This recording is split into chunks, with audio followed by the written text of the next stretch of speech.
Operator की ज़रूरत होती है, तो क्या आपके धर्म में यानी शिया समुदाय में भी कोई ऐसा सिस्टम है? हमने एक वर्ड सुना है तकलीद, तो ये तकलीद क्या चीज़ होती है?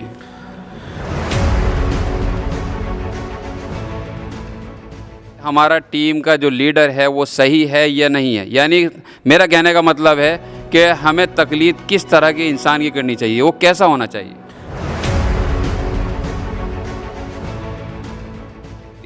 तो क्या मरहूम की यानी जो गुज़र चुका हो उसकी भी तकलीद की जा सकती है?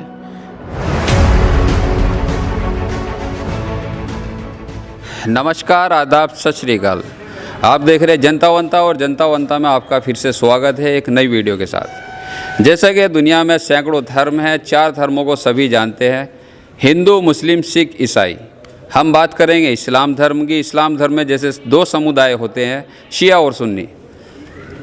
आज हमारे साथ शिया समुदाय के कुछ लोग और शिया धर्म गुरु आली जनाब, हिंदुस्तान के मशहूर और मारूफ आली जनाब, जो किसी परिचय के मोहताज नहीं, लेकिन जो मेरे भाई बहन दूसरे समुदाय के हैं जो नहीं जानते, उनको परिचय दिलाना बहुत ज़रूरी है।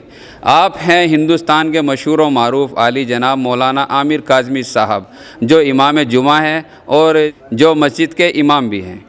हम इनसे कुछ सवाल करेंगे जो सवाल जनता के हैं। जैसा कि किसी सिस्टम को चलाने के लिए किसी ऑपरेटर की ज़रूरत होती है, या फिर किसी ग्रुप को चलाने के लिए किसी एडमिन की ज़रूरत होती है, या फिर किसी टीम को चलाने के लिए एक लीडर की ज़रूरत होती है, ऐसे ही हर धर्म में कौम को चलाने के लिए, धर्म को चलाने के लिए एक धर्म गुरु की ज़रूरत होती है। हम इनसे कुछ सवाल करेंगे। जिस जनता वंता में आपका स्वागत है। जी, आपको भी खैर मकदम है। जी आली जनाब, सवाल यही है जनता का कि जैसे हर सिस्टम को चलाने के लिए एक बड़े ऑपरेटर की ज़रूरत होती है, तो क्या आपके धर्म में यानी शिया समुदाय में भी कोई ऐसा सिस्टम है? हमने एक वर्ड सुना है तकलीद, तो ये तकलीद क्या चीज़ होती है? औज़ु बिल्लाहि मिनश शैतानिर रजीम, बिस्मिल्लाहिर्रहमानिर्रहीम, नहमदुहु व नुसल्ली अला रसूलिल करीम। देखिए, मज़हब तशय्यो में जो सबसे मोतबर लफ्ज़ है वो लफ्ज़ है तकलीद। जी।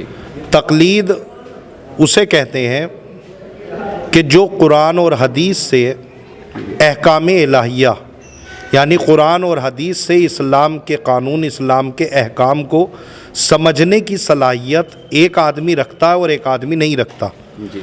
जो इंसान कुरान और हदीस से बराह रास्त अहकाम इलाहिया, अल्लाह के अहकाम को समझने की सलाहियत रखता हो, उसको इस्तिलाह में मुज्तहिद कहा जाता है।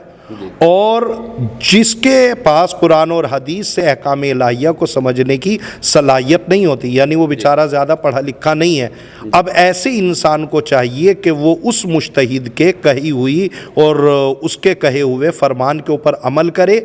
इसी को उर्दू ज़बान में और अरबी ज़बान में तकलीद कहा जाता है। तकलीद के मानी होते हैं कहना मानना, यानी कुरान और हदीस से अहकाम इलाहिया पर अमल का हुक्म देना और उसको पर अमल करने का नाम तकलीद है। तकलीद। जी आली जनाब, इसी तरह से हम एक और सवाल करेंगे जो जनता का सवाल है।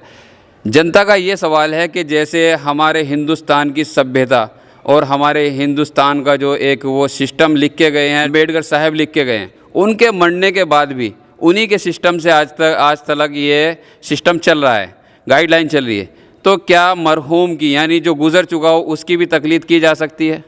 देखिए, ये जवाब हकीकत में तो बहुत बड़ा है, लेकिन इसको मैं मुख्तसर तौर पे आप लोगों को बतलाऊं और आपको ये चैनल को जो देख रहे हैं, देखिए, तकलीद जो है ये एक ज़िम्मेदारी है।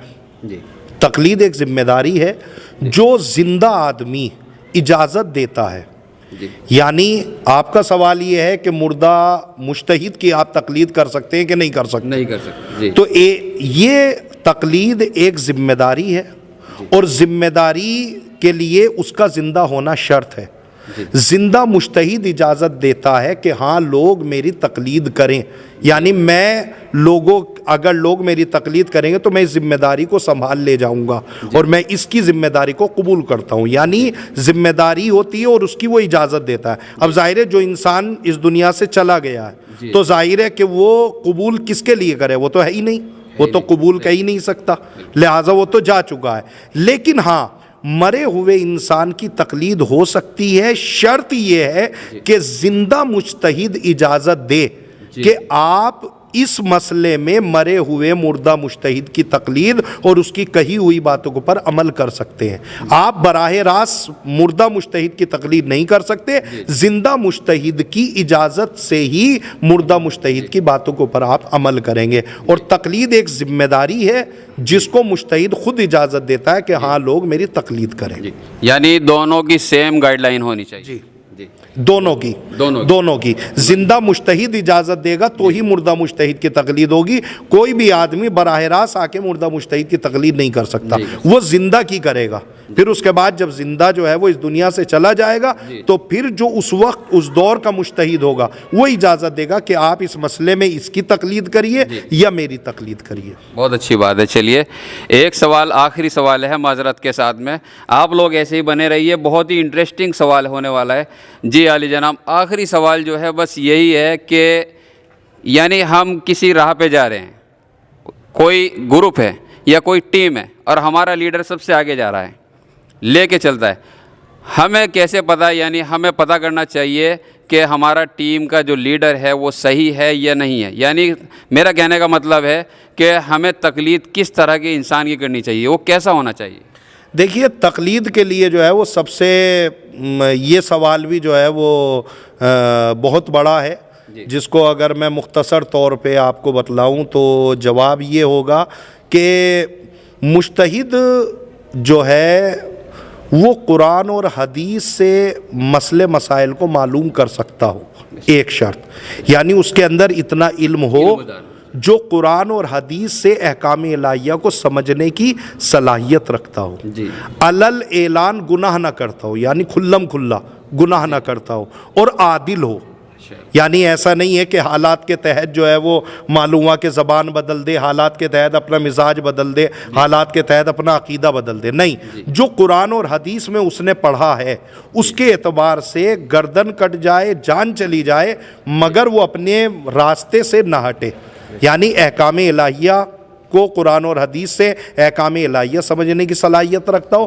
علل اعلان گناہ نہ کرتا ہو، یعنی کھلم کھلا گناہ نہ کرتا ہو، اور عادل ہو۔ اور تیسری چیز ہے کہ جو علوم دینیہ ہیں، علوم اسلامی جیسے علم رجال، علم فقہ، علم ادب، علم اصول، یعنی یہ سارے کے سارے جتنے بھی علوم اسلامی ہیں ان سارے علوم کا وہ جانکار، ان کا جاننے والا ہو۔